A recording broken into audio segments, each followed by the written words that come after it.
ભરૂચ જિલ્લામાં નવા auto rickshaw permit થોડા સમય માટે બંધ કરવાની માંગ સાથે રિક્ષા એસોસિએશન દ્વારા ફરી એકવાર જિલ્લા કલેક્ટરને આવેદનપત્ર આપવામાં આવ્યું છે। રિક્ષા એસોસિએશન જણાવ્યા મુજબ ભરૂચ શહેર અને જિલ્લામાં રિક્ષાઓની સંખ્યા સતત વધી રહી હોવાથી ટ્રાફિકની સમસ્યા પણ વકરી રહી છે। વધતી રિક્ષાઓને કારણે હાલના રિક્ષા ચાલકોને પણ અસર થઈ રહી હોવાનો દાવો કરવામાં આવ્યો છે। ટ્રાફિકની સ્થિતિને ધ્યાનમાં રાખીને નવા રિક્ષા પરમિટ તાત્કાલિક ધોરણે રોકવાની માંગ કરવામાં આવી છે। સાથે જ રેપિડો અને ઓલા જેવી પ્રાઇવેટ કંપનીઓની સેવાઓના કારણે પરંપરાગત રિક્ષા ચાલકોને આર્થિક નુકસાન થઈ રહ્યું હોવાનું સામે આવ્યું છે। રિક્ષા ચાલકોના હિતમાં પ્રાઇવેટ કંપનીઓની સેવાઓ પર નિયંત્રણ લાવવા તેમજ નવા પરમિટ પર ટૂંકા સમય માટે રોક લગાવવા એસોસિએશનને કલેક્ટર સમક્ષ રજૂઆત કરી છે।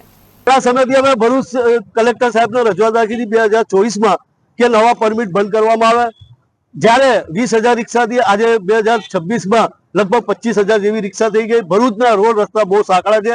એ સાંકડાના લીધે ટૂંક સમય માટે 10 વર્ષ સુધી નવા પરમિટ બંધ કરવામાં આવે, જેનાથી રિક્ષા ચાલકોને ફાયદો થાય અને ટ્રાફિકનો ઘમસાણ બી ઓછું થાય। અને બીજી વાત, ભરૂચ અને અંકલેશ્વરના અંદર આ રેપિડો, ઓલા, ઉબેર જેવી ગાડીઓ ચાલુ થઈ છે, જેનાથી રિક્ષા ચાલકોનું શોષણ થાય છે।